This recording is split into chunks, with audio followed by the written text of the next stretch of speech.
Vedere dengi Jiboke sen kuruma taho firotin Jiboke sen ku bepere khwa kur dibin Dema asabe nezike Hun dibêjin ezim lê hûn vala ne Dilê were şe mîna şeva tarî bela ne Bi zêr û zîvê xwe hûn serê xwe bilind dikin Lê rûmeta bav û kalan hûn bim pê dikin Dinya bi perê nabe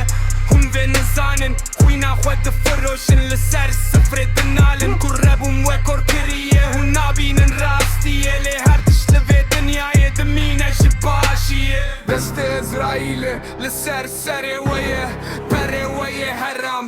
ne malê we ye Zarokên we bêrûmet bêperwerde mezin bûn Hûn ketin nava heyê hûn ji dînê xwe dûr bûn Aran bît vê te ev rîtma mirinê ye Ji bo qirêyan evê roja derketinê ye Zarokên we nizanin qedrê nan û avê Bi navê we radibin lê şermin ji bo bavê We zêr da destê wan lê we aqil neda wan Nîhayê bûne dijminê rûmeta sed salan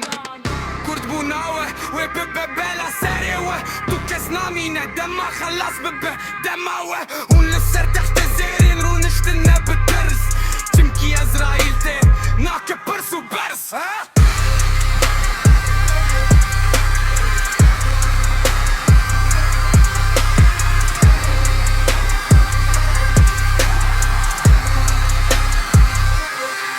Ez kurêşek û bekirim Ez rastiyê dibêjim Ez nemîna we me Ez rûmetê narêjim Hesabê we giran e Li ber derê lanişê hûn ê bersivê bidin Ji her kar û meşê malê dinyayê li vir dimînê hûn ve fêm bikin Berî ku hûn bikevin bi nerdê hûn tobê bikin Lê hûn qirene dilê we bûye kevir Destê Ezraîlê wê bişkîne vê divir